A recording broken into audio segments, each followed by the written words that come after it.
Hello नमस्कार प्यारे दोस्तों, आप सभी का स्वागत है आज की इस क्लास में हम सभी बात करने वाले हैं डचों के भारत में आगमन के बारे में और अंग्रेजों के भारत में आगमन के बारे में बेहतर तरीके से समझने वाले हैं। आज का टॉपिक होने वाला है डच तथा ब्रिटिश ईस्ट इंडिया कंपनी का भारत में आगमन। तो आप ये हेडिंग डाल सकते हैं। जैसा कि आप जानते हैं कि हमारा सिपाही बैच चल रहा है, इसकी क्लास नंबर 3 आज है और ये बिहार पुलिस भर्ती 2025 की परीक्षा के लिए बहुत ही इंपॉर्टेंट होने वाली है क्लास। तो चलिए शुरुआत करते हैं। आधुनिक भारत की हमने शुरुआत की थी। पिछली वाली क्लास में हमने पुर्तगालियों के बारे में पढ़ लिया था। पुर्तगाली का भारत में आगमन कैसे हुआ, कब हुआ, किसने समुद्री मार्ग से भारत की खोज की, इन सब के बारे में हम जान चुके हैं।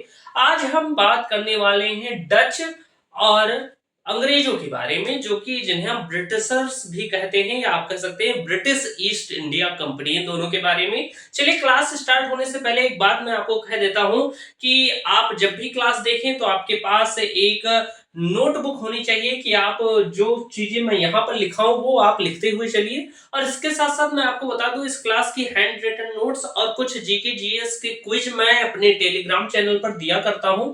तो डिस्क्रिप्शन बॉक्स में हमारे टेलीग्राम चैनल की लिंक है, उसे भी ज्वाइन कर लीजिएगा।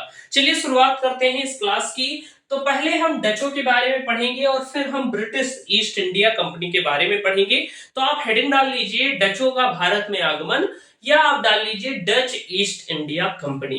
तो अगर मैं बात करूं डच ईस्ट इंडिया कंपनी की कि ये कैसे भारत में आए, तो अगर मैं बात करूं, शुरुआत करते हैं कि भारत में आने वाला पहला डच व्यक्ति कौन था। उससे पहले हम जान लेते हैं आखिर डच कौन थे। ये भैया जो डच कहा जाता है ये कौन थे। तो भैया ये हॉलैंड के निवासी थे। हॉलैंड हॉलैंड के निवासी थे। हॉलैंड के निवासियों को हम क्या कहते हैं, डच कहते हैं। तो आप लिख लीजिएगा कि जो ये डच है ये यूरोप महाद्वीप में एक हॉलैंड देश पड़ता है, वहां के निवासी होते हैं। उन्हीं को हम क्या कहते हैं, डच कहते हैं। अच्छा, हॉलैंड का नया नाम क्या है? नया नाम आप सभी को पता होगा, नीदरलैंड। तो भैया हम इसे नीदरलैंड भी कह देते हैं। पुराना नाम क्या था? हॉलैंड था, लेकिन वर्तमान में इसका नाम नीदरलैंड है। तो आप कह सकते हैं कि नीदरलैंड जो देश है वहां के निवासियों को हम डच कहते हैं। भारत में आने वाला प्रथम डच व्यक्ति कौन सा था? तो ये बात आप लिख लीजिए कि भारत में आने वाला प्रथम डच व्यक्ति, आपसे पूछा जा सकता है कि भारत में आने वाला प्रथम डच व्यक्ति कौन था। आने वाला भारत में आने वाला फर्स्ट या प्रथम आप लिख सकते हैं डच व्यक्ति। डच व्यक्ति यानी सबसे पहले कौन आया था नीदरलैंड से भारत में। तो अगर हम बात करें तो उस व्यक्ति का नाम था कार्नेलिस द हाउटमैन। क्या नाम था भैया? भारत में आने वाले प्रथम डच व्यक्ति का नाम था Cornelis Cornelis de Houtman. Cornelis de Houtman Houtman ये बात आप ध्यान रखिएगा कि भारत में आने वाले प्रथम डच व्यक्ति का क्या नाम था? कार्नेलिस द हाउटमैन इसका नाम था। आपसे ऑब्जेक्टिव क्वेश्चंस में पूछा जा सकता है। अच्छा, अगर मैं बात करूं कार्नेलिस द हाउटमैन, ये सब इंपॉर्टेंट है, इसे ध्यान रखिएगा। बिहार पुलिस की परीक्षा में ये प्रश्न पूछा जा सकता है। स्टार मार्क करते हुए चलता हूं। कार्नेलिस द हाउटमैन कब आया था भैया? तो ये 1596 में आया था। 1596 में आया था भारत। भारत आया था 1596 में। तो ये बात आप ध्यान रखिएगा कि भारत में आया 1596 में। अच्छा, इस समय कौन शासक हुआ करता था? तो इस समय अकबर का शासन था भारत पर, यानी कि मुगल बादशाह अकबर थे, आप जानते होंगे। इतनी चीजें आपको क्लियर हो गई होंगी कि भारत में आने वाला प्रथम डच व्यक्ति कौन था। तो वो था भैया कार्नेलिस द हाउटमैन। ये बात आपको हमेशा ध्यान रखनी है, परीक्षा में यहीं से प्रश्न पूछा जा सकता है। अगर मैं बात करूं ये कहां से आया था, तो वैसे तो ये इंडोनेशिया घूमने आया था। इंडोनेशिया के दो द्वीप थे, एक है सुमात्रा और दूसरा है बंताम। वहां पर आया था और वहीं से फिर भारत में आया। यानी आप कह सकते हैं कि कार्नेलिस द हाउटमैन सुमात्रा, आप कहेंगे सुमात्रा तथा बंताम से भारत में आया। से भारत में आया में आया। ये बात आपको ध्यान रखनी है कि जो ये डच थे जो ये व्यक्ति था डच वाला कार्नेलिस द हाउटमैन, ये सुमात्रा तथा बंताम से भारत में आया था। सुमात्रा तथा बंताम कहाँ पड़ता है? तो जब भी आप इंडिया का मैप देखेंगे ऐसे, तो इस वाले साइड पर भैया पड़ता है इंडोनेशिया। इस वाले साइड पर मैं वैसे बता देता हूँ, एकदम एग्जैक्ट मैप नहीं आता। इधर पड़ता है इंडोनेशिया, इंडोनेशिया इधर पड़ता है भैया।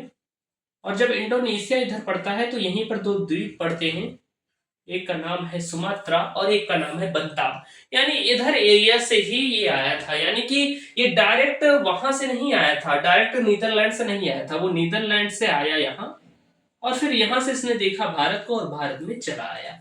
तो ये बात आपको ध्यान रखनी है कि डच सबसे पहले क्या था कि वो इंडोनेशिया आए थे। डच सबसे पहले इंडोनेशिया आए थे। इंडोनेशिया आकर उन्होंने भारत के बारे में सुना, तो उनकी इच्छा हुई कि चलो भारत में ही चलते हैं। इसलिए उनका फोकस भी कहां पर था? इंडोनेशिया में ही था। वो डायरेक्ट वहां से नीदरलैंड से भारत के लिए नहीं आए थे। जब वो इंडोनेशिया पहुंचे तो वहां पर मसाला बहुत ज्यादा उत्पादित होता था, भारत से भी कई गुना ज्यादा मसाले इंडोनेशिया में पाए जाते थे। और वहां पर डचों का वर्चस्व ज्यादा था। जैसे भारत में एक समय में अंग्रेजों का, यानी कि ब्रिटिश वाले जो है, ब्रिटिश ईस्ट इंडिया कंपनी, इसका वर्चस्व स्थापित होगा, ठीक उसी प्रकार से जो डच लोग थे उनका वर्चस्व इंडोनेशिया में था। इंडोनेशिया मसालों के लिए बहुत ज्यादा फेमस था। तो वहां पर पहुंचकर फिर डच लोगों ने ये डिसाइड किया कि अब वो भारत भी आएंगे, क्योंकि बगल में ही था। लेकिन वो भारत आए, Dutch East India Company Bharat आई, लेकिन उतना ज्यादा फोकस उनका भारत पर नहीं था। वो सिर्फ इंडोनेशिया पर ही फोकस करे हुए थे। भारत में वो सूती वस्त्र, रेशम, इन सब का व्यापार करने के लिए आए थे। वो भारत में मसालों का व्यापार करने के लिए नहीं आए थे। इतनी बात आपको क्लियर हो जानी चाहिए। तो सबसे पहले कौन सा व्यक्ति आया? कार्नेलिस द हाउटमैन आया 1596 में भारत। अब इसके बाद अगर हम देखें तो भैया आप कहेंगे कि 1602 में आ तो गए थे काफी पहले, लेकिन 1602 में डच ईस्ट इंडिया कंपनी की स्थापना हुई। डच ईस्ट इंडिया कंपनी की स्थापना हुई। ईस्ट इंडिया कंपनी की स्थापना स्थापना हुई। आप देखेंगे कि 1602 में डच ईस्ट इंडिया कंपनी की स्थापना हुई। 1602 में, ये बात आपको ध्यान रखनी है। वैसे इसका जो स्थापना है, जो डच ईस्ट इंडिया कंपनी है, ये बाद में स्थापित हुई है अंग्रेजों के, लेकिन ये भारत में पहले आ गए थे, इसलिए हम इन्हीं पहले पढ़ते हैं। ओके, ये ध्यान रखिएगा। अंग्रेज जो थे उनकी स्थापना कंपनी की 1600 में ही हो गई थी, 1599 में ही। लेकिन भारत में उनका वर्चस्व काफी दिनों बाद, लगभग 1611 में उनका वर्चस्व स्थापित होना शुरू हुआ था। 1611 में पहली अस्थायी फैक्ट्री उन्होंने लगाई, तब उनका वर्चस्व स्थापित होना शुरू हुआ। उसके पहले वो 10 वर्षों तक भारत में संघर्ष ही करते रहे, कभी पुर्तगालियों से लड़े, कभी डचों से लड़े, तो उनका संघर्ष ही चलता रहा। इसलिए हम जो क्रम है उसमें पहले डच को पढ़ते हैं और फिर पढ़ते हैं अंग्रेजों को। तो ये बात ध्यान रखिए, 1602 में डच ईस्ट इंडिया कंपनी की स्थापना हुई। और अगर मैं बात करूं तो ये भारत में कपड़ों का व्यापार करने के लिए आए थे। आप लिख लीजिएगा कि ये भारत में डच भारत में रेशम, सूती वस्त्र तथा नील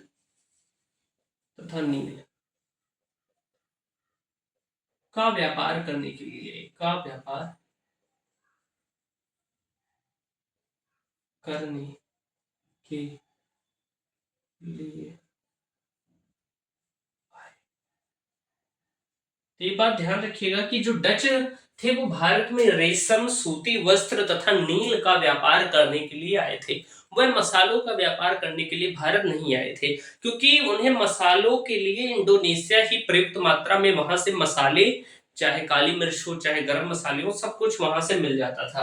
आप लिखेंगे कि उनका मुख्य केंद्र क्या था, या आप कह सकते हैं कि डचों का मुख्य फोकस क्या था। डचों का ध्यान भारत पर कम था, भारत के व्यापार पर कम था, भारत के व्यापार पर कम था, व्यापार पर कम था। उनका मुख्य केंद्र, उनका मुख्य केंद्र इंडोनेशिया था, इंडोनेशिया था। ये बात आप लिख लेंगे कि जो डच थे वो भारत पर बहुत ज्यादा व्यापार करने नहीं आए थे, क्योंकि बगल में ही था इंडोनेशिया। तो उन्होंने सोचा चलो भारत में ही चले चलते हैं, वहां पर सूती वस्त्र का उद्योग करेंगे, व्यापार करेंगे।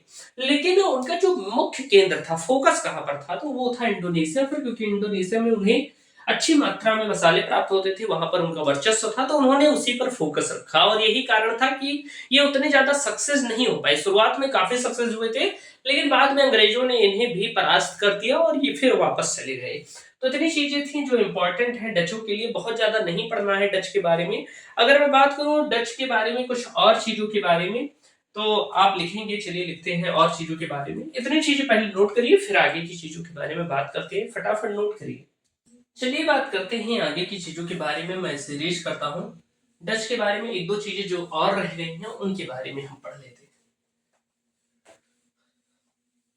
तो ये सारी कहानी थी। सबसे पहले कार्नेलिस द हाउटमैन आया। ये बात आपको ध्यान रखनी है। डच कहाँ के निवासी थे, तो हॉलैंड या नीदरलैंड के निवासी थे।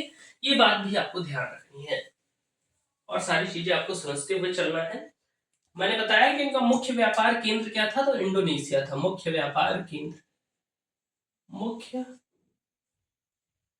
व्यापार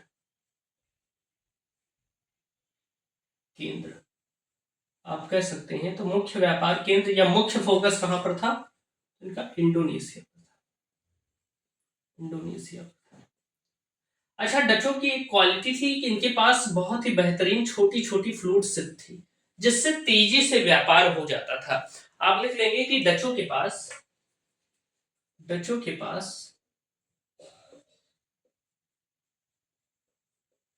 बेहतरीन फ्लूट सिप थी, बेहतरीन फ्लूट सिप थी, फ्लूट फ्लूट सिप थी, जिससे व्यापार तेजी से होता था, जिससे व्यापार, ये एक तरह की जहाज ही होती थी और इनसे व्यापार तेजी से होता था, व्यापार तेजी से होता था, तेजी से होता था। ये बात आप ध्यान रखेंगे। फ्लूट शिप क्या थी, छोटे छोटे जहाजें थी जिनसे व्यापार बहुत तेजी से हो जाया करता था। तो ये इनकी क्वालिटी थी कि इनके पास जो फ्लूट शिप थी वो बहुत ही उन्नत तकनीकी की थी या बहुत ही ज्यादा एडवांस थी, और उससे व्यापार बहुत ही तेजी से हुआ करता था। डच भारत में आए और डच जैसे ही भारत में आते हैं कुछ ही समय में इनका अच्छा प्रभुत्व यहाँ पर स्थापित हुआ और इन्होंने पुर्तगालियों के कई सारे केंद्रों को भी जीत लिया था। पुर्तगालियों को लगभग खत्म करने वाले कौन थे, तो डच ही थे। डचों ने पुर्तगालियों को लगभग खत्म ही कर दिया था, वो गोवा तक ही सिमट कर रह गए थे। अगर मैं बात करूं डचों की, तो डचों का एक युद्ध होता है अंग्रेजों से, जो एक निर्णायक युद्ध था, जिसके बाद डचों की संख्या भारत में एकदम खत्म हो जाती है, या आप कह सकते हैं कि प्रभुत्व डचों का खत्म हो जाता है। ये व्यापार ही करते हैं और धीरे धीरे कर कर ये वापस लौट जाते हैं। तो एक मेन मुकाबला हुआ 1759 में। 1759 इसलिए इंपॉर्टेंट है क्योंकि 1759 ईस्वी में एक युद्ध होता है भैया। कौन सा युद्ध होता है 1759 में, तो आप कहेंगे 1759 में होता है वेदरा का युद्ध। वेदरा का युद्ध 1759 में होता है भैया, वेदरा का युद्ध, जिसे हम क्या कहते हैं, जिसे हम चिनसुरा का युद्ध भी कहते हैं, जिसे हम चिनसुरा का युद्ध कहते हैं, चिनसुरा का युद्ध, इसे हम चिनसुरा का युद्ध भी कहते हैं, या इसे हम हुगली का युद्ध भी कहते हैं, हुगली का युद्ध। अब हुगली से ये पता चल गया है कि ये बंगाल में ही हुआ होगा युद्ध। तो ये भैया इसके तीन नाम है, चाहे आप इसे बेदरा का युद्ध कहिए, चाहे आप इसे चिनसुरा का युद्ध कीजिए कहिए, या सिर्फ इसे आप हुगली का युद्ध कीजिए कहिए। ये तीनों नाम आपको ध्यान रखने हैं। आवाज आज आपको सही आ रही हो यही उम्मीद है, क्योंकि माइक मेरा खराब हो गया है, इसलिए थोड़ा तेज बोल रहा हूं, आपको बेहतर तरीके से समझ में आए। तो 1759 में होता है एक युद्ध जिसे हम बेदरा के युद्ध के नाम से जानते हैं, जिसे हम चिनसुरा का युद्ध भी कहते हैं, या जिसे हम हुगली का युद्ध भी कहते हैं। अगर मैं बात करूं यह युद्ध किसके किसके मध्य में हुआ था, तो एक तरफ थे भैया डच और दूसरी तरफ थे अंग्रेज, और ये युद्ध हुआ। और इस युद्ध में क्या होता है, अंग्रेज विजयी हुए और डच हार गए। यानी डचों की क्या हो गई, आप कहेंगे हार। जीता कौन, अंग्रेज जीते। इस युद्ध का नेतृत्व कौन कर रहा था, अंग्रेजों की तरफ से नेतृत्व कौन कर रहा था, तो आप कहेंगे भैया Clive, Robert Clive. Robert Clive इस युद्ध का नेतृत्व कर रहे थे। ये देखेंगे तो ये जो प्लासी का युद्ध होगा उसके 2 साल बाद ये वाला युद्ध हुआ था, डचों के विरुद्ध में लड़े थे और नेतृत्व किया था रॉबर्ट क्लाइव ने। एक बहुत ही महत्वपूर्ण है, जब हम प्लासी का युद्ध की चर्चा करेंगे तो वहां पर ये नाम लेंगे। और बहुत ही उन्नत कोटि के आप कहेंगे गवर्नर रहे और इन्होंने कई सारे युद्ध जीते। तो रॉबर्ट क्लाइव के नेतृत्व में यह युद्ध अंग्रेज जीते थे। और इस युद्ध के बाद क्या हुआ भैया कि डच एकदम तरीके से खत्म हो गए भारत में, या आप कह सकते हैं कि डच व्यापार तक ही सीमित रह गए। इस युद्ध में हार के बाद,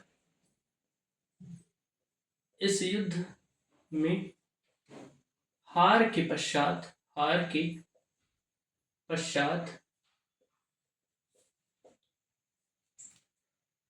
डचों का पतन हो गया। डचों का पतन हो गया, पतन हो गया। कहां पर डचों का पतन हो गया भैया, आप कहेंगे भारत में।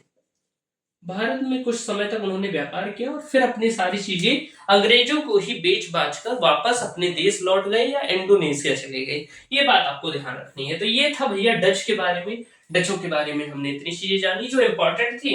इसे आप नोट करिए, फिर हम अंग्रेजों के बारे में बात करते हैं। तब तक मैं देख लेता हूँ क्या सारी चीजें यहाँ पर सही चल रही हैं। बिल्कुल सही है, नोट करिए, फिर आगे की चीजों के बारे में बात करता हूँ। चलिए आगे की चीजों के बारे में बात करते हैं। अब हम बात करेंगे अंग्रेजों के बारे में, यानी कि ब्रिटिश ईस्ट इंडिया कंपनी के बारे में।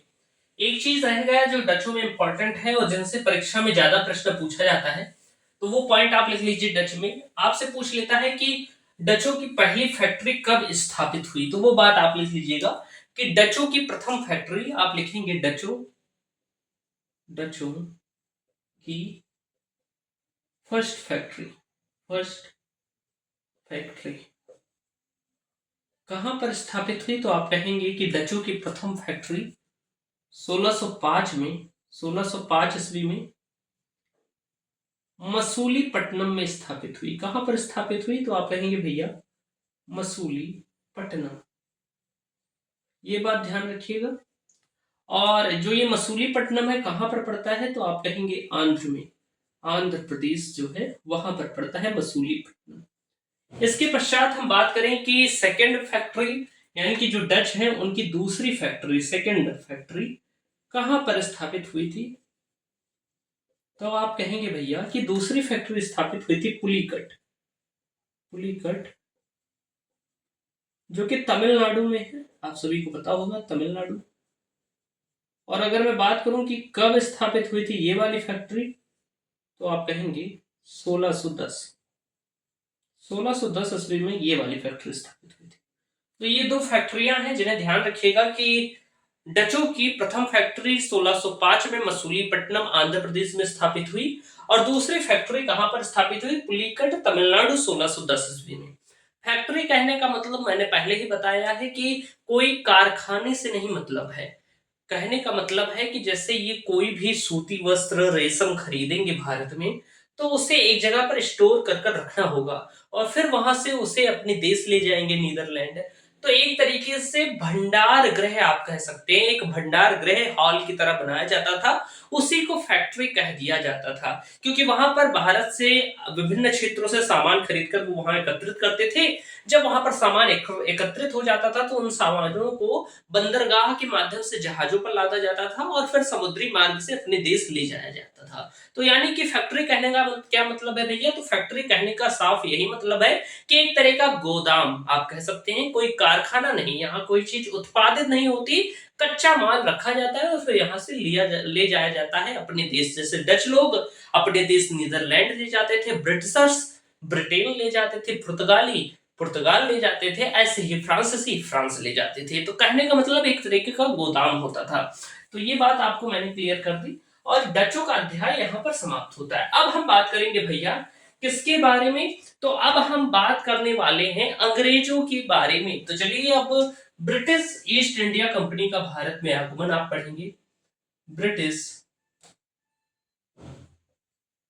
British east India British east India company का भारत में आगमन ये इंपॉर्टेंट है, इसे आप बहुत ध्यान से पढ़िएगा क्योंकि यहां से प्रश्न अक्सर पूछ लिए जाते हैं। अभी हम यहाँ पर थोड़ा सा इसका समरी जानेंगे क्योंकि इन्हीं के बारे में मुख्यतः हमें आधुनिक इतिहास में पढ़ना है, तो इनके बारे में हम बहुत ज्यादा डिटेल में पढ़ने वाले हैं। यहाँ पर मैं सिर्फ नॉर्मल सा बताऊंगा आपको, प्लासी का युद्ध नॉर्मल सा एक लाइन में बता दिया, सारी चीजें ऐसे एक एक लाइन में बताऊंगा। लेकिन जब मैं आपको आगे पढ़ाऊंगा, जैसे इसके बाद नए राज्यों का उदय चालू होगा अध्याय, तो वहां पर मराठा पढ़ाऊंगा, तो मराठों के साथ इनका संघर्ष पढ़ाऊंगा, तब हम डिटेल से जानेंगे। यहाँ हम एक समरी यानी कि परिचय की कब आए इसके बारे में जानना है और कैसे इनका विस्तार हुआ भारत में थोड़ा सा, और फिर इन्हें खत्म कर देना है। बहुत ज्यादा डिटेल आज यही नहीं पढ़ाऊंगा क्योंकि यही है पूरा आधुनिक भारत क्या है, ईआईसी ईस्ट इंडिया कंपनी पर ही आधारित है। ब्रिटिश ईस्ट इंडिया कंपनी को ही हम क्या कहते हैं भैया, तो शॉर्ट फॉर्म में हम इसे ईआईसी कह देते हैं। क्या कह देते हैं, ईआईसी कह देते हैं। अच्छे से लिख देता हूं, क्या कह देते हैं इसे हम, ईआईसी कह देते हैं। इसी को हम क्या कह देते हैं, ईआईसी यानी कि ईस्ट इंडिया कंपनी, ये बात ध्यान रखिएगा। अच्छा, अब हम बात करते हैं कि ब्रिटिश ईस्ट इंडिया कंपनी की स्थापना कब हुई। ब्रिटिश ईस्ट इंडिया कंपनी की स्थापना कब हुई, उसके पहले हम जान लेते हैं कि भारत में सबसे पहले कौन सा अंग्रेज आया था। परीक्षा में पूछा जाता है कि भारत आने वाला प्रथम ब्रिटिशर कौन था, यानी कि ब्रिटेन से आने वाला प्रथम व्यक्ति जो भारत आया वो कौन था। तो आप लिखेंगे कि भारत आने वाला प्रथम अंग्रेज। अंग्रेज किसे कहा जाता है, तो जो ब्रिटेन के लोग हैं, ये ध्यान रखिएगा। अब आज से मैं अंग्रेज का नाम लेना चालू करूंगा, तो जब भी मैं अंग्रेज कहूं तो आप समझ जाइएगा कि ये ब्रिटिशर्स हैं, यानी कि ब्रिटेन के लोग हैं, या आप कह सकते हैं कि ईआईसी कंपनी जो है वहां के लोगों को हम अंग्रेज कह सकते हैं। अंग्रेज हम किसे कहते हैं, ब्रिटेन के लोगों को कहते हैं। तो भारत में आने वाला प्रथम अंग्रेज कौन था। परीक्षा में पूछा जा सकता है कि भारत में आने वाला प्रथम अंग्रेज कौन था और ये किसके शासनकाल में आया था। तो भैया पहला अंग्रेज जो था ये आया था 1579 में। 1579 में सोचिए, ईस्ट इंडिया कंपनी जो है इसकी स्थापना 1599 में होगी। इससे लगभग 20 साल पहले ही एक अंग्रेज भारत में आ चुका था, यहाँ पर घूम चुका था। तो भारत में आने वाला प्रथम अंग्रेज कौन था भैया, तो 1579 में आया था स्टीफन थॉमस नाम का व्यक्ति था, जो भारत में आने वाला प्रथम ब्रिटेन व्यक्ति है, या आप ब्रिटेन का व्यक्ति है, या आप कह सकते हैं प्रथम अंग्रेज है। ये बात आपको ध्यान रखनी होगी।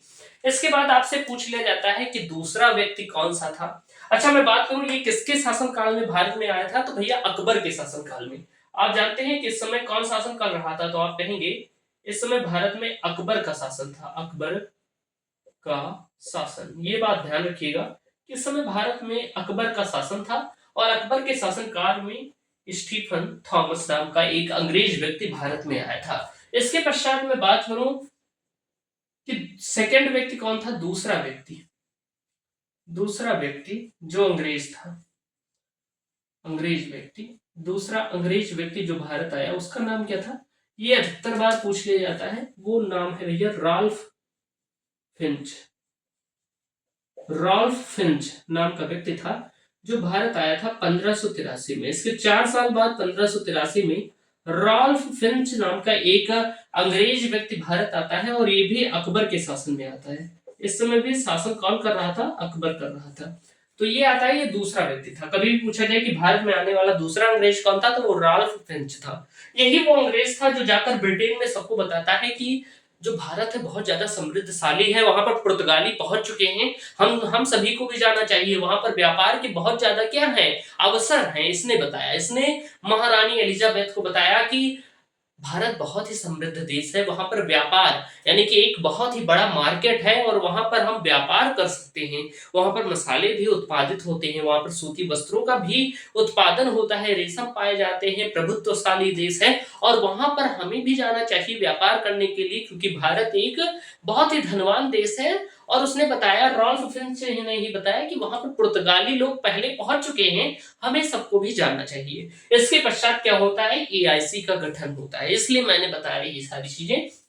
अब हम बात करते हैं एआईसी की स्थापना, यानी जो ये ब्रिटेन की कंपनी है इसकी स्थापना कब हुई। तो आप नोट करिए कि 1599 में 215 व्यापारी 1599 में 215 व्यापारी तथा निवेशकों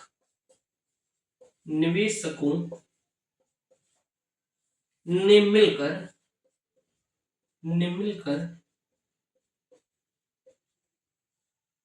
एक कंपनी की स्थापना की। एक कंपनी की स्थापना की। ये बात ध्यान रखिएगा कि जो ईस्ट इंडिया कंपनी है इसकी स्थापना 1599 में हुई थी और इसकी स्थापना 215 लोगों ने मिलकर की थी। 215 व्यापारी और निवेशक थे, दोनों लोग थे। उन्होंने कुछ कुछ रुपए दिए थे और उसके द्वारा एक कंपनी का क्या हुआ था, स्थापना हुई थी और ये लोग उसके मेंबर थे। यानी कि आप कह सकते हैं 1599 में 215 व्यापारी तथा निवेशकों ने मिलकर एक कंपनी की स्थापना की या एक कंपनी का गठन किया। और इस कंपनी का क्या नाम था भैया, तो आप कहेंगे कि इस कंपनी का नाम था the governor and merchant of London trading in east Indies, ऐसा नाम था। चलिए मैं आपको लिखा देता हूं कि इसका नाम क्या था। तो अगर मैं बात करूं, इस कंपनी का नाम शुरुआत से ही ईआईसी नहीं था। इसका नाम क्या था, इसका नाम था द गवर्नर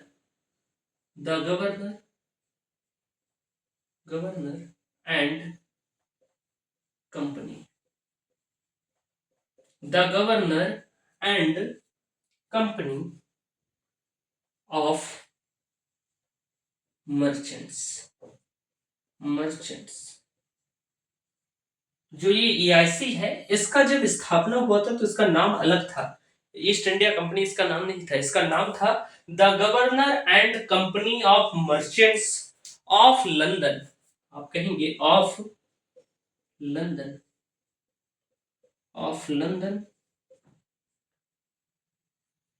ट्रेडिंग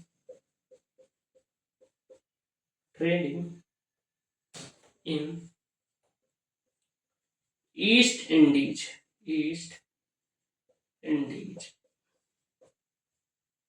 आपसे पूछा जाए कि ये जो ब्रिटिश ईस्ट इंडिया कंपनी थी इसका पुराना नाम क्या था, ईआईसी का पुराना नाम आपसे पूछा जा सकता है परीक्षा में कि ईआईसी का पुराना नाम क्या था। तो आप कहेंगे the governor and company of merchant of London trading in east Indies. ये नाम है, थोड़ा लंबा नाम है, आपको याद करना होगा कि ईस्ट इंडिया कंपनी का नाम क्या था।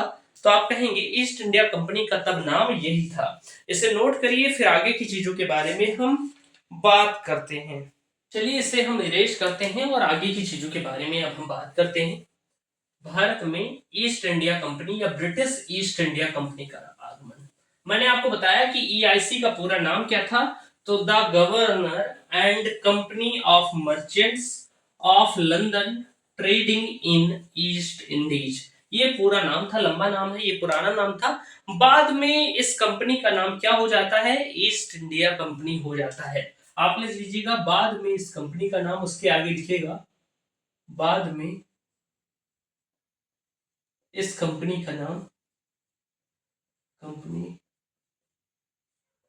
का नाम ईस्ट इंडिया कंपनी हो जाता है। ईस्ट इंडिया कंपनी हो जाता है, लेकिन पुराना नाम यही था। तो 1599 में स्थापना हो गई, लेकिन अभी स्थापना ही हुई थी ब्रिटेन के जो ये व्यापारी थे, इन्होंने ये सोच लिया था कि अब हम भी भारत में व्यापार करने के लिए जाएंगे, लेकिन व्यापार में जाने के लिए पहले इन्हें अपने देश से अनुमति लेनी होगी। जैसे आपको कहीं बाहर जाना है तो पहले आप अपने देश से तो अनुमति लेंगे, ठीक उसी तरीके से क्या है कि जैसे वीजा, पासपोर्ट पासपोर्ट लगता है ना, पासपोर्ट इसलिए लगता है क्योंकि आप बता रहे हैं अपने देश को कि मैं जा रहा हूं बाहर विदेश, और वीजा दूसरे देश का लगता है। ठीक उसी तरीके से भैया जिस देश में आप जा रहे हैं उसका वीजा लगेगा, और जहां से आप जा रहे हैं उसका पासपोर्ट लगेगा। यानी अपने देश को बताना कि हम इस देश में जा रहे हैं। ठीक उसी प्रकार से जो ब्रिटेन के व्यापारी थे उन्हें पहले परमिशन लेनी थी किससे, ब्रिटेन के महारानी से, कि हम जा रहे हैं व्यापार करने पूर्वी देशों में, आप कह सकते हैं भारत में हम व्यापार करने के लिए जा रहे हैं। तो आप देखेंगे कि सन 1600 में, सन 1600 सन 1600 में महारानी सन 1600 में महारानी एलिजाबेथ प्रथम, महारानी एलिजाबेथ फर्स्ट ने ईआईसी को, हम यहां पर लिख देंगे ईस्ट इंडिया कंपनी को, एक चार्टर जारी करके, एक चार्टर जारी करके, जारी करके पूर्वी देशों के साथ, पूर्वी देशों के साथ 15 वर्षों की, 15 वर्षों के मुक्त व्यापार, मुक्त व्यापार की अनुमति दे दी, अनुमति दे दी।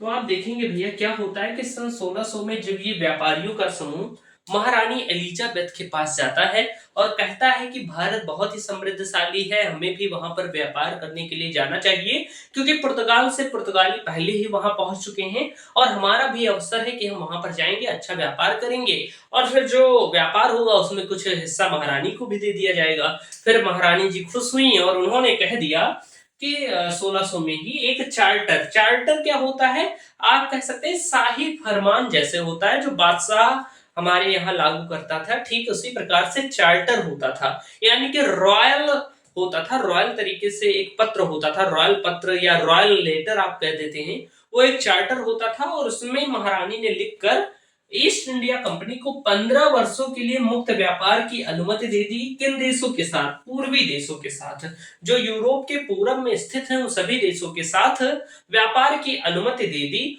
और भारत भी उसमें आता है क्योंकि अंग्रेज लोग भारत में ही आना चाहते थे। तो यहाँ पर बल्ले बल्ले हो गई, अब ईस्ट इंडिया कंपनी भारत में प्रवेश करेगी। अब भैया शुरुआत होती है, भारत में ईस्ट इंडिया कंपनी के लोग आते हैं, लेकिन आते ही इन्हें बहुत ज्यादा संघर्ष का सामना करना पड़ता है, क्योंकि आप देखेंगे कि इनके पहले भैया पुर्तगाल आ चुके हैं, पुर्तगाल पहले ही आ चुके हैं और बहुत पहले आ चुके हैं। पुर्तगाल लोग 1498 में भी आ गए थे, यानी एक व्यक्ति उनका आ गया था, वास्को डी गामा। इसके बाद आप देखेंगे किसी के बाद से आने लगे थे, डच भी यहाँ पर क्या थे, आ चुके थे। तो यहाँ पर इस समय क्या था कि पुर्तगालियों की जब ईआईसी भारत में आती है तो उस समय ये बहुत शक्तिशाली थे, पुर्तगाली बहुत शक्तिशाली थे, आप कहेंगे शक्तिशाली, यानी कि बहुत ज्यादा पावर थे इनके पास, बहुत ज्यादा क्या थे भैया, शक्तिशाली थे पुर्तगाली लोग। तो पहले इन्हें लगभग 10-15 वर्ष बहुत ज्यादा संघर्ष करना पड़ता है, यानी ईस्ट इंडिया कंपनी के लोग जब भारत में आते हैं तो लगभग 6 से 7 वर्षों तक इन्हें व्यापार की अनुमति ही नहीं मिलती है, 10 वर्षों तक बाद में इनको व्यापार की अनुमति मिलती है। तो ये सारी चीजें हैं। चलिए अब हम बात करते हैं। तो जब ईस्ट इंडिया कंपनी का गठन हो गया, ये लोग भारत में आए, फिर इसके बाद क्या था कि पुर्तगालियों की शक्ति बहुत ज्यादा थी, तो इसलिए इन्हें व्यापार, पहले पुर्तगालियों ने इन्हें बहुत ज्यादा तंग किया, लेकिन अभी तक इन्हें व्यापार की अनुमति नहीं मिली थी। अब इसके बाद क्या होता है भैया कि 1608 में एक व्यक्ति आता है, आप जानते होंगे 1608 ईस्वी में क्या होता है कि जब अंग्रेज लोग भारत में आते हैं तो यहाँ पर पुर्तगाली बहुत ज्यादा शक्तिशाली थे 8 वर्षों तक इन्हें कुछ करने को ही नहीं मिला भारत में, यानी भारत में ये कुछ नहीं कर पाए और ना व्यापार कर पाते थे और पुर्तगाली लोग इन्हें तंग किया करते थे। 1608 में क्या होता है, एक व्यक्ति आता है जिसका नाम है हॉकिंस, जिसे हम कैप्टन हॉकिंस भी कहते हैं, कैप्टन हॉकिंस। 1608 में कैप्टन हॉकिंस का आगमन आगमन होता है कहां पर भैया, तो भारत में। भारत में आपसे परीक्षा में पूछा जाता है कि कैप्टन हॉकिंस जो थे या हॉकिंस किस जहाज से भारत में आया था, तो हेक्टर नामक जहाज से। ये बात ध्यान रखिएगा कि हेक्टर जहाज से भारत में आया था, हेक्टर जहाज जिससे आया, ये ध्यान रखिएगा। आपसे पूछा जा सकता है कि 1608 में कैप्टन हॉकिंस कब आया था, तो आप कहेंगे 1608 में किस जहाज से आया था, तो आप कहेंगे कि भैया ये हेक्टर नामक जहाज से आया था हॉकिंस। अब ये आया, इसके आने का मुख्य रीजन क्या था कि इससे व्यापार की अनुमति चाहनी थी, यानी यह व्यापार की अनुमति प्राप्त करना चाहता था, किससे, मुगल बादशाह से। तो आप लिखेंगे कि कारण क्या था, कि आखिर क्यों आना चाहता था या क्यों आया भारत, तो आप कहेंगे मुगल बादशाह से व्यापार की अनुमति प्राप्त कर दे, मुगल बादशाह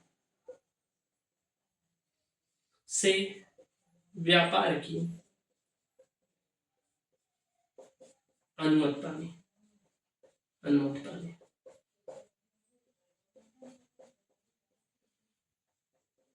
यानी जो मुगल बादशाह थे उनसे व्यापार की अनुमति। जैसे आप किसी भी देश में जाएंगे तो पहले वहां के राजा से क्या करेंगे, जैसे मैं समझ लो राजा हूं या कोई व्यक्ति हूं और किसी दूसरे के राज्य में क्या कर रहा हूं, दुकान खोल रहा हूं, तो पहले मैं ये उनसे राजा से परमिशन ले लूंगा कि भैया मैं यहाँ पर व्यापार करने वाला हूं, नहीं तो बाद में कूट कूट कर मारेगा राजा।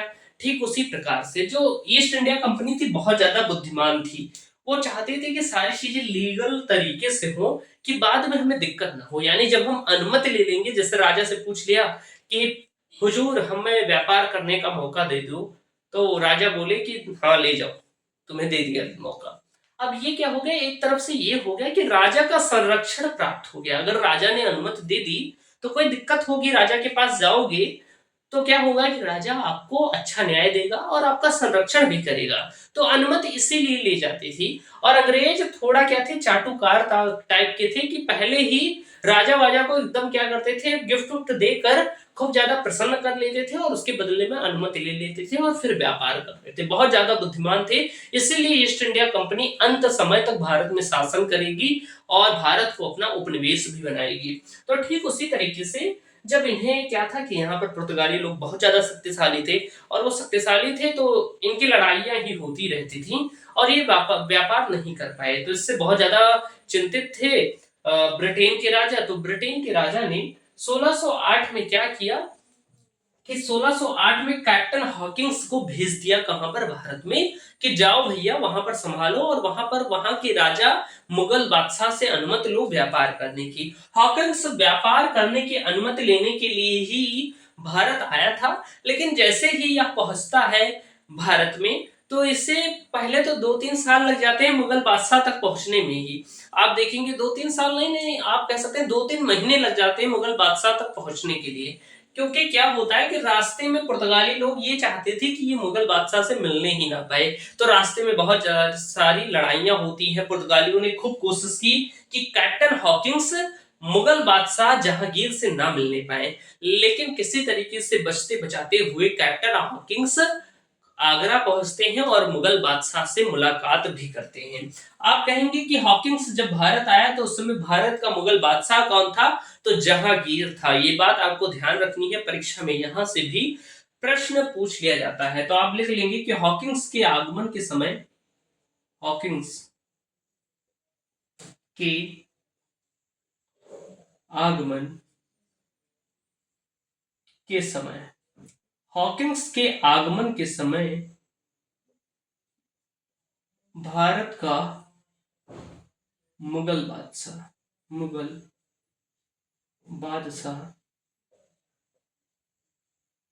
कौन था भैया, तो आप कहेंगे इस समय भारत का मुगल बादशाह जहांगीर था। ये बात आप ध्यान रखेंगे कि हॉकिंस के आगमन के समय भारत का मुगल बादशाह कौन था, जहांगीर था। ये बात आपको ध्यान रखनी है।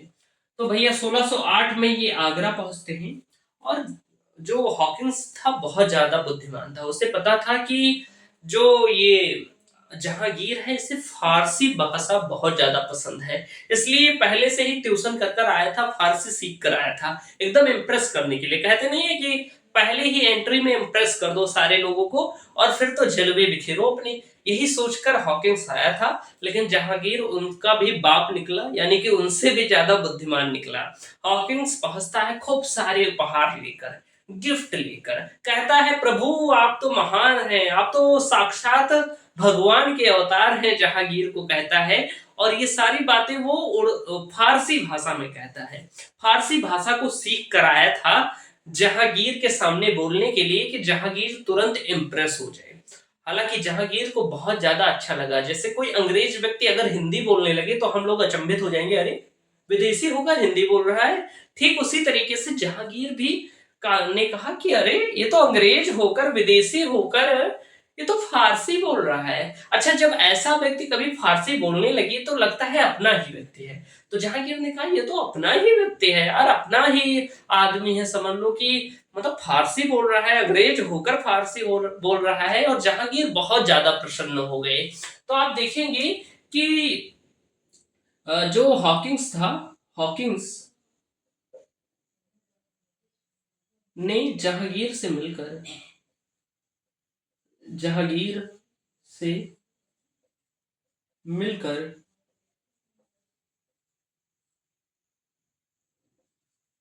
फारसी भाषा में, फारसी भाषा में बात की, फारसी भाषा में बात की।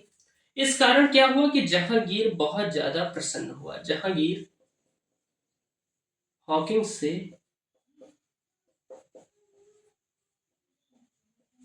अत्यंत प्रसन्न हुआ, अत्यंत प्रसन्न, प्रसन्न हुआ। अत्यंत क्या हुआ भैया, जहांगीर तो बहुत ही ज्यादा प्रसन्न हुआ। और इस कारण उसने इसे इंग्लिश खान की उपाधि दी। आपसे पूछा जाएगा कि किस अंग्रेज को जहांगीर ने इंग्लिश खान की उपाधि दी थी, तो आप कहेंगे हॉकिंस को। तो भैया जहांगीर ने,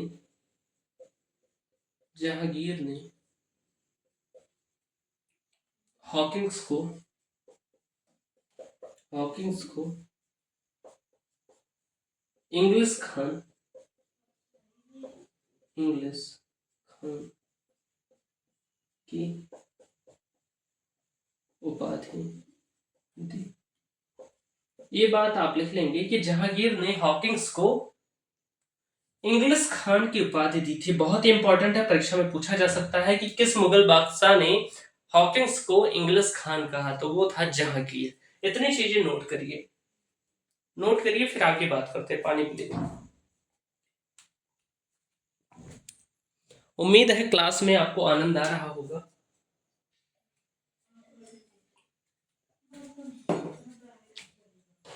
चलिए बात करते हैं आगे की चीजों के बारे में। मैं इसे इरेज करता हूँ। गर्मी अब होने लगी है, फैन भी मैंने नहीं ऑन रखा है क्योंकि थोड़ा जुकाम हो गया था, इसलिए फैन मैंने ऑन नहीं रखा।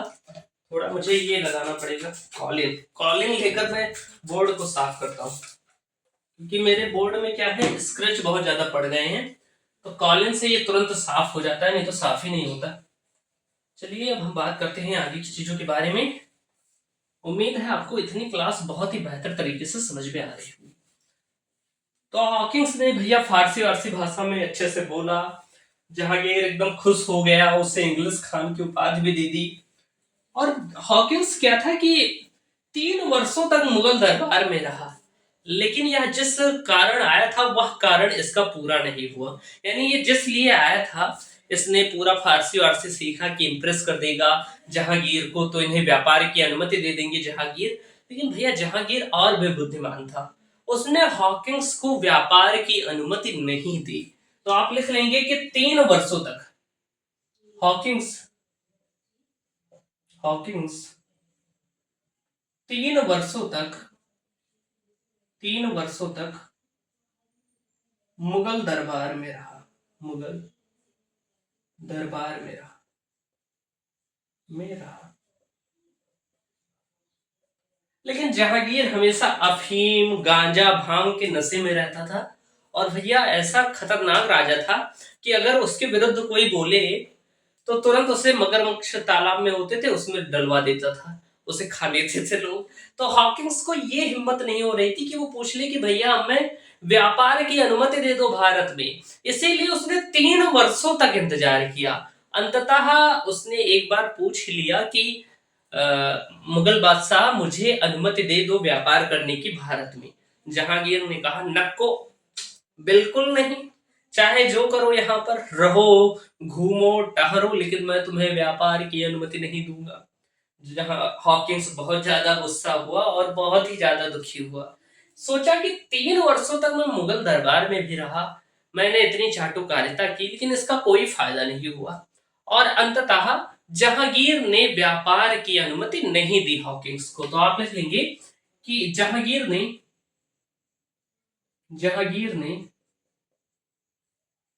हॉकिंस को जहांगीर ने हॉकिंस को व्यापार की अनुमति नहीं दी। व्यापार की अनुमति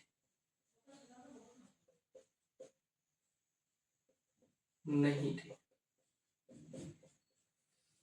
अब अनुमति नहीं दी, क्यों नहीं दी थी? क्योंकि इस समय जो जहांगीर था वो पुर्तगालियों से बहुत ज्यादा प्रभावित था। क्योंकि जहांगीर जो था, आप लिख लेंगे, क्योंकि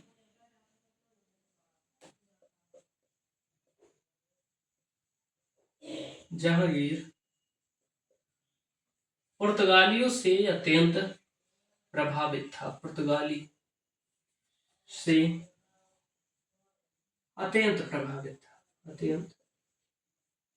था। यानी कि वह व्यापार पुर्तगालियों के ही साथ करता था, उन्हीं को उसने अनुमति दे रखी थी, और वो ये नहीं चाहता था कि और कोई आए व्यापार की अनुमति ले। उसका संबंध पुर्तगालियों से अच्छा था, तो उसने सोचा, और उसे ये भी लगता था कि पुर्तगाली ज्यादा शक्तिशाली हैं, इसलिए उसने पुर्तगालियों को ही अनुमति दे रखी, उसने अंग्रेजों को अनुमति देने से मना कर दिया। अब हॉकिंस भैया 1611 में आगरा से वापस लौटा, 1611 में वापस लौट गया। 1611 में हॉकिंस क्या हुआ कि वापस लौट गया। वापस लौट गया।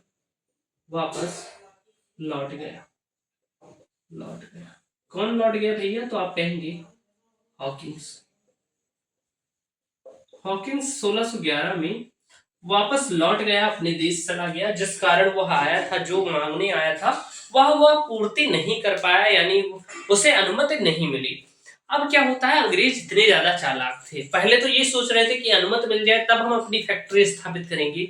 लेकिन जब हॉकिंस लौटा तो हॉकिंस ने कहा कि अनुमति नहीं दे रहे हैं तो क्या हुआ, हम अपनी फैक्ट्री तो डाल लें, अपनी फैक्ट्री डाल लेते हैं, बाद में अनुमति ले लेंगे। अंग्रेज इतने ज्यादा चालाक थे, सोचिए वो सिर्फ एक फॉर्मेलिटी अदा करना चाहते थे कि बादशाह की अनुमति मिल जाएगी तो थोड़ा संरक्षण हो जाएगा। लेकिन जब बादशाह ने, जहांगीर ने अनुमति नहीं दी, तो अंग्रेजों ने 1611 में ही अपनी पहली फैक्ट्री डाल ली। आपसे पूछा जाए कि अंग्रेजों ने पहली फैक्ट्री कब डाली थी, तो आप कहेंगे भैया 1611 में।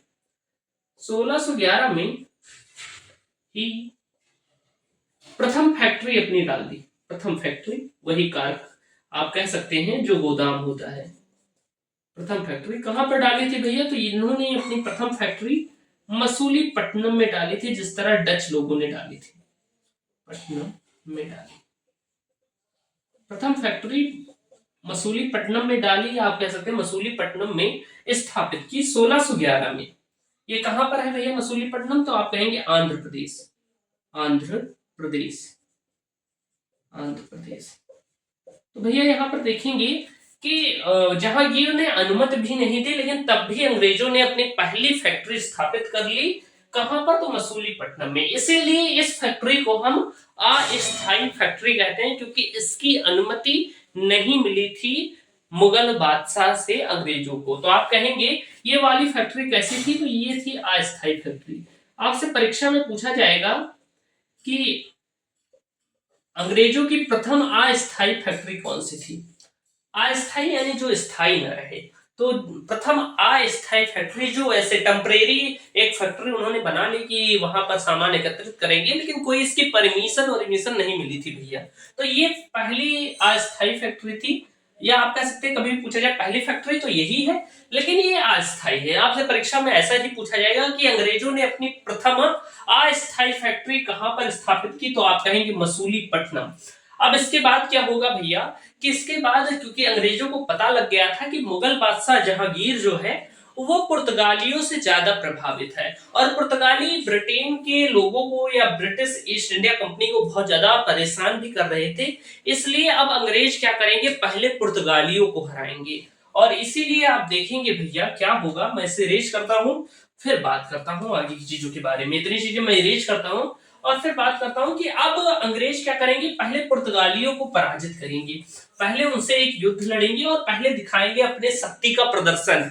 ये दिखाना चाहेंगे कि मुगल बादशाह पुर्तगाली ही ताकतवर नहीं है, मैं भी ताकतवर हूं, अंग्रेज भी बहुत ताकतवर हैं। और इसीलिए उन्होंने पहला युद्ध लड़ा 1612 में, जिसे हम क्या कहते हैं, स्वाली के युद्ध के नाम से जानते हैं। 1612 ईस्वी में होता है भैया स्वाली का युद्ध, स्वाली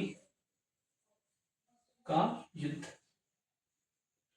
स्वाली का युद्ध होता है भैया कब, तो आप कहेंगे स्वाली का युद्ध होता है द वार ऑफ स्वाली, बहुत ही फेमस रहा। तो स्वाली का युद्ध होता है किसके किसके मध्य भैया, 1612 में पुर्तगालियों और अंग्रेज के मध्य, पुर्तगाली वर्सेस अंग्रेज।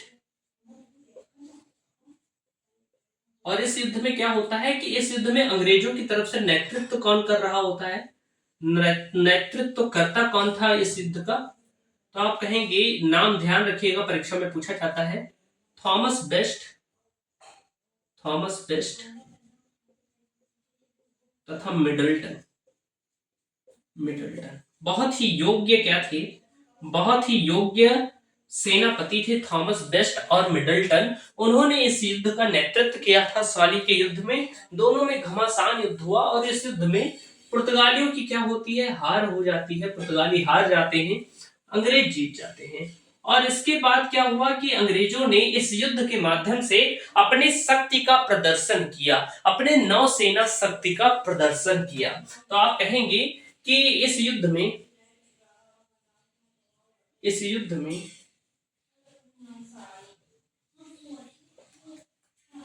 अंग्रेजों ने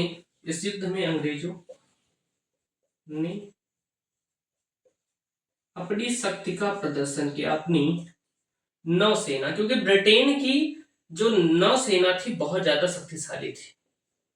नौसेना शक्ति को आप फर्स्ट वर्ल्ड वार भी पढ़ेंगे, सेकंड वर्ल्ड वार, तो उसमें देखेंगे ब्रिटेन की नौसेना शक्ति बहुत ही स्ट्रांग है पहले से ही, यानी कि ये तो बाद में वर्ल्ड वार होगा, बहुत पहले से ही, यानी कि ईआईसी से ही क्या होगा कि इनकी नौसेना शक्ति सबसे ज्यादा शक्तिशाली हो जाएगी। और यही कहीं ना कहीं कारण होगा कि भारत में अंतिम रूप से शासक बनेंगे और पूरे भारत देश को उपनिवेश के रूप में शासन करेंगे, उपनिवेश बनाएंगे।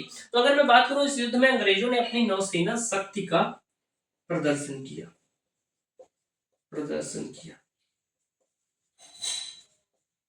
अच्छा, जहांगीर अंग्रेजों को कुत्ता समझ रहा था, लेकिन ये तो शेर निकला। जहांगीर ने कहा, अरे पुर्तगालियों को हरा डाला अंग्रेजों ने। इसके बाद क्या हुआ कि जहांगीर जो मुगल बादशाह था बहुत ज्यादा प्रभावित हुआ अंग्रेजों से, और तुरंत इस युद्ध के बाद उसने अनुमति दे दी व्यापार करने की। यानी कि आप देखेंगे कि 1613 में आप लिख लेंगे कि इसके बाद जहांगीर ने क्या किया, इस युद्ध बाद जहांगीर ने इस युद्ध बाद जहांगीर ने अंग्रेजों को या आप कह सकते हैं ईआईसी, अंग्रेजों या आप ईस्ट इंडिया कंपनी लिख लीजिए, ईआईसी को मैं शॉर्ट में ईआईसी लिखूंगा, इसका मतलब है ईस्ट इंडिया कंपनी। तो आप कहेंगे कि इस युद्ध के बाद जहांगीर ने अंग्रेजों को व्यापार की अनुमति दे दी, क्योंकि उसे पता चल गया कि अंग्रेज भी शक्तिशाली है, तो व्यापार की अनुमति दे दी। तो ये बातें हो गई, इन्हें व्यापार की अनुमति मिल गई। जैसे ही इन्हें व्यापार की अनुमति मिली तो इन्होंने 1613 में अपनी दूसरी फैक्ट्री स्थापित की, जो प्रथम स्थायी फैक्ट्री कही गई। 1613 ईस्वी में इन्होंने क्या किया कि पहली वाली फैक्ट्री क्या थी, अस्थायी थी, उसकी परमिशन नहीं मिली थी। लेकिन अब तो जहांगीर ने व्यापार की अनुमति दे दी, तो 1613 में क्या हुआ, प्रथम स्थायी फैक्ट्री। आपसे पूछा जाएगा परीक्षा में कि अंग्रेजों ने अपनी प्रथम स्थायी फैक्ट्री कहां पर स्थापित की थी। स्थायी यानी कि परमानेंट फैक्ट्री, जो हमेशा वहीं रहेगी, ये अस्थायी नहीं है, ये स्थायी फैक्ट्री है। तो प्रथम स्थायी फैक्ट्री अंग्रेजों ने अपनी 1613 में सूरत में स्थापित की थी। ये बात आप ध्यान रखेंगे, ऑब्जेक्टिव क्वेश्चन में ये वाला प्रश्न भी पूछा जा सकता है, तो ये इंपॉर्टेंट है। तो सूरत में अपनी पहली फैक्ट्री इन्होंने स्थापित की थी। अब धीरे धीरे ये ऐसे ही बढ़ते जाएंगे, बहुत ज्यादा व्यापार करेंगे, और इनके बारे में हमें डिटेल में आगे भी पढ़ना है, बहुत ज्यादा आज ही नहीं पढ़ लेना है। फिर ये पुर्तगालियों को एकदम, सॉली के युद्ध के बाद पुर्तगाली लगभग खत्म ही हो चुके थे। इसके पश्चात हम देखें तो 1661 में एक और घटना होती है, जिसमें क्या होता है, तो आप कहेंगे 1661 में। इसके बाद आप देखेंगे 1661 में एक महत्वपूर्ण घटना होती है 1661 ईस्वी में। ये घटना क्या थी कि पुर्तगाली राजकुमारी कैथरीन और अंग्रेज यानी कि ब्रिटेन के राजा चार्ल्स द्वितीय का विवाह हो जाता है। यानी कि ये क्या था कि पुर्तगाली राजकुमारी 1661 ईस्वी में पुर्तगाली राजकुमारी, जिनका नाम क्या था, तो आप कहेंगे कैथरीन, और ब्रिटेन के राजा जिनका नाम क्या था, तो आप कहेंगे ब्रिटेन के राजा चार्ल्स द्वितीय, चार्ल्स सेकंड जिसे हम कहते हैं। तो इनका क्या हो गया भैया, इनका विवाह हो गया, इन दोनों का आपस में क्या हो गया, विवाह हो गया, लिख देंगे विवाह हुआ। और विवाह के पश्चात क्या होता है कि पुर्तगालियों ने क्या किया, पुर्तगालियों ने अपनी, क्योंकि रानी का विवाह है, उनकी राजकुमारी का विवाह है, पुर्तगालियों की राजकुमारी और ब्रिटेन के राजा का आपस में विवाह हुआ। और इसके पश्चात आप जानते हैं दहेज वाली प्रथा बहुत पुरानी है, सिर्फ भारत में नहीं होती, वहां भी होती है, यानी हर जगह दहेज है। सभी कहते नहीं है कि दहेज बंद हो जाना चाहिए, तो ये पूरा मतलब प्राचीन काल से लेकर विश्व इतिहास में भी देखेंगे, हर जगह दहेज कहीं ना कहीं आ ही जाता है। तो ये जो विवाह हुआ, अब विवाह के बाद दहेज देना पड़ेगा, तो पुर्तगालियों ने चार्ल्स द्वितीय को मुंबई प्रांत दहेज में दे दिया। तो आप लिख लेंगे कि पुर्तगालियों ने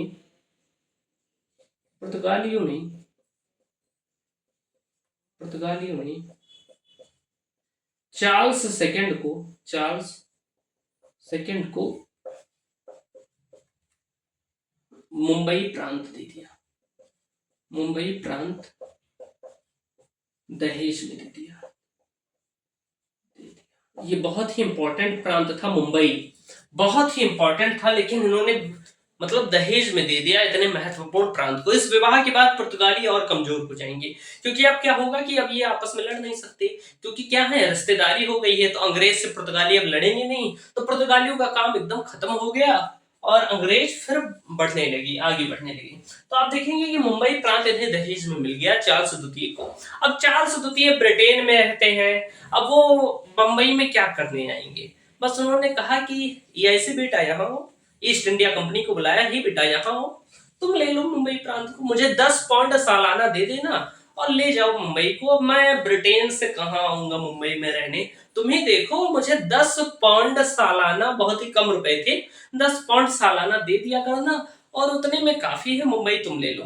तो अब क्या होता है कि चार्ल्स द्वितीय ने मुंबई, जैसे चार्ल्स द्वितीय को पुर्तगालियों से मुंबई मिला, लेकिन मुंबई उनके किसी काम का नहीं था, क्योंकि वे ब्रिटेन में रहते थे। तो चार्ल्स द्वितीय ने मुंबई क्या किया, ईआईसी को दे दिया। तो आप लिख लेंगे कि चार्ल्स सेकंड ने, ब्रिटेन के शासक चार्ल्स द्वितीय ने, ब्रिटेन के शासक चार्ल्स द्वितीय ने, ब्रिटेन के शासक चार्ल्स द्वितीय ने मुंबई को, तब बंबई कहा जाता था, मुंबई को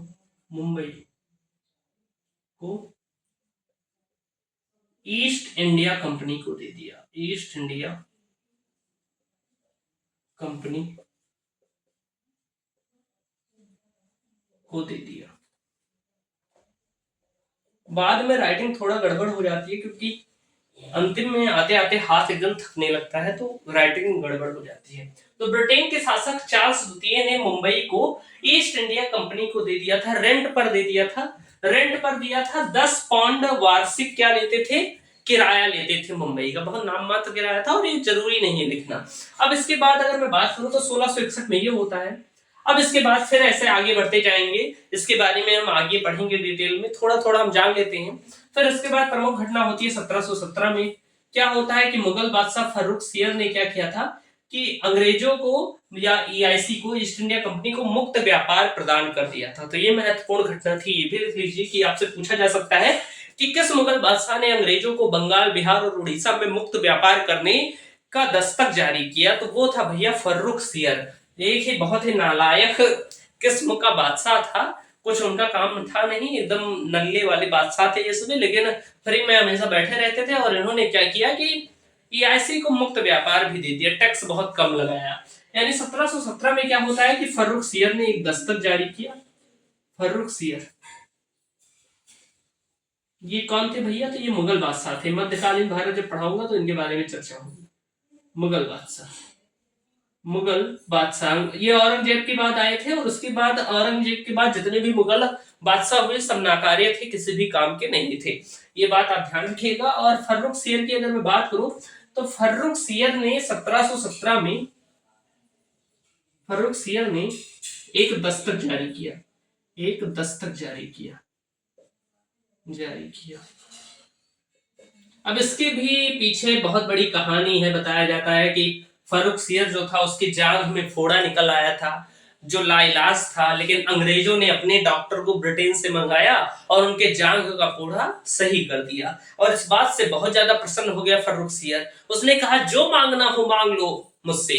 तो ईस्ट इंडिया कंपनी के हेड ने कहा भैया मुझे कुछ नहीं चाहिए महाराज, बस मुझे बंगाल, बिहार और उड़ीसा में टैक्स फ्री व्यापार करने का मौका दे दीजिए। फर्रुख सियर ने कहा ले जाओ, ले जाओ, हम तो मुगल बादशाह है भैया, खानदानी रईस है, जो मांगोगे सब ले जाओ। इसीलिए तो खत्म हो गए, इसीलिए खत्म हो गए मुगल शासक, क्योंकि अंतिम वाले शासक एकदम नल्ले थे और इन्हें सिर्फ गद्दी पर बैठना आता था, आराम करना आता था। इन्हें तनिक भी ये नहीं पता था कि कोई क्षेत्र कैसे जीता जा सकता है। और इसीलिए ईस्ट इंडिया कंपनी ने भारत पर अपना शासन कायम किया। यही कारण था, क्योंकि भारत में कोई एकता नहीं थी। तो आप देखेंगे फर्रुख सियर ने एक दस्तक जारी किया, क्योंकि फोड़े का इलाज हो गया था, भैया एकदम मस्त हो गए थे। इन्होंने कहा जो मांगना हो मांग लो। उन्होंने मौका मिला अंग्रेजों को और उन्होंने मांग लिया कि हमें मुक्त व्यापार चाहिए। तो फर्रुख सियर ने कहा ले जाओ। तो भैया एक दस्तक जारी किया। इसमें क्या था कि अंग्रेजों को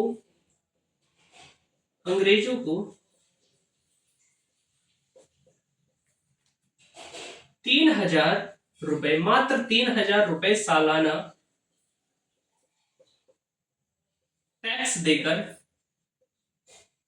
अंग्रेज मात्र 3000 रुपए सालाना टैक्स देकर बंगाल, बिहार तथा उड़ीसा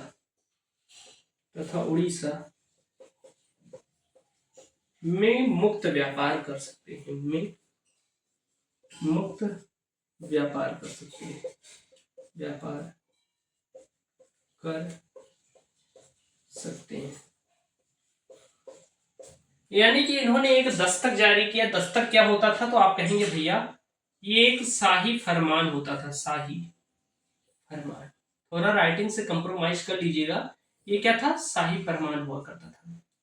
तो एक शाही फरमान जारी किया जिसमें लिखा था कि अंग्रेज सिर्फ 3000 रुपए सालाना मुझे दे दिया करें, जो बहुत ही कम रुपए थे, कुछ नहीं था उस समय के हिसाब से।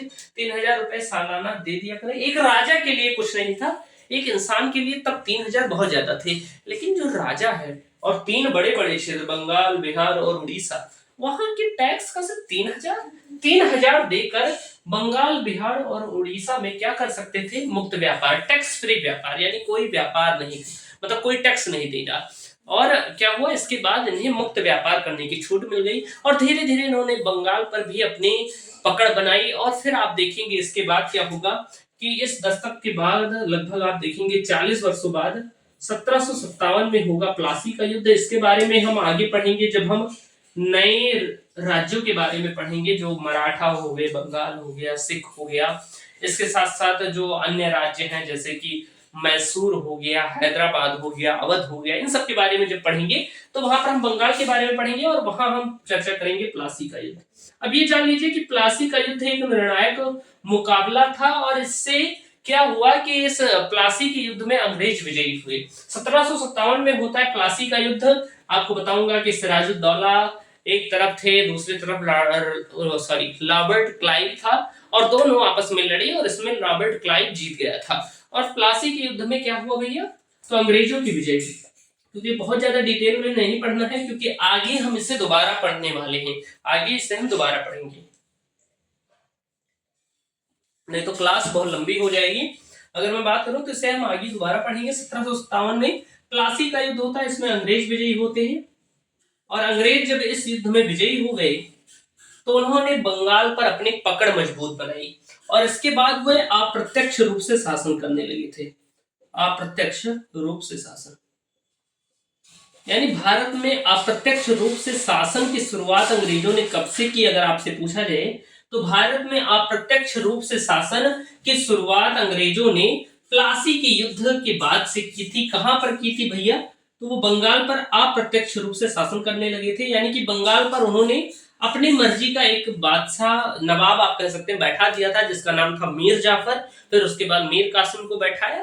तो ऐसे ही मतलब अपने तोते वाले जो होते नहीं है, पोपट तरीके के, कि बैठा दो और जो कहो कठपुतली, यानी जैसा अंग्रेज कहते थे वैसा वो करते थे। मीर जाफर जैसे जो नवाब थे। तो 1757 के युद्ध में प्लासी का युद्ध अंग्रेज जीत गए और एक निर्णायक युद्ध था। इसके बाद वो सत्ता धीरे धीरे अपने हाथों में लेने लगे थे। अब इसके बाद क्या होगा कि 7 वर्षों बाद 1764 में फिर एक युद्ध होगा जिसका नाम होगा बक्सर का युद्ध, वार ऑफ बक्सर जिसे हम कहते हैं, बक्सर का युद्ध। ये एक निर्णायक मुकाबला था। इसमें एक तरफ शाह आलम द्वितीय थे, मीर कासिम थे और सुजाउद्दौला थे जो अवध के नवाब थे, और एक तरफ कौन था भैया, अंग्रेज थे। और इस युद्ध में क्या होता है, हेक्टर मुनरो बक्सर के युद्ध में इन तीनों को हरा देते हैं और इस युद्ध में अंग्रेज विजयी हो जाते हैं। अंग्रेज विजयी होते हैं और इसके बाद अंग्रेजों ने क्या किया, अंग्रेज विजयी हुए और इसके बाद क्या हुआ कि इन्होंने सत्ता को हाथ में ले लिया। यानी यहां से अंग्रेजों का शासन चालू हुआ।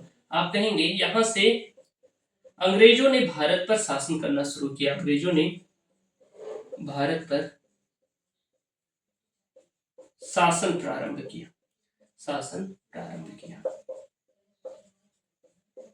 1764 के युद्ध के बाद 1765 में इलाहाबाद की संधि में क्या हुआ, इलाहाबाद की संधि में द्वैध शासन की भी शुरुआत हुई। बंगाल, बिहार और उड़ीसा में अंग्रेजों ने पहली बार द्वैध शासन की शुरुआत की। तो ये सारी चीजें हुई। 1764 का बक्सर का युद्ध क्या है, बहुत सवाल आ रहे होंगे कि मैंने तो पढ़ा ही नहीं, बक्सर का युद्ध कैसे समझ में आएगा।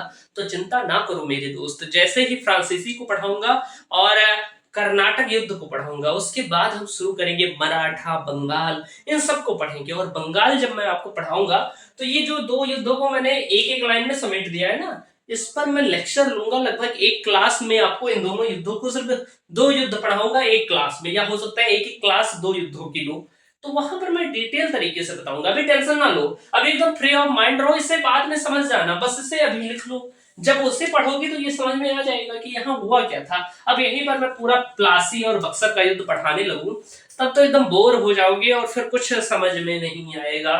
तो जैसा मैं पढ़ा रहा हूं वैसा पढ़ते हुए चलो, सब कुछ समझ में आएगा।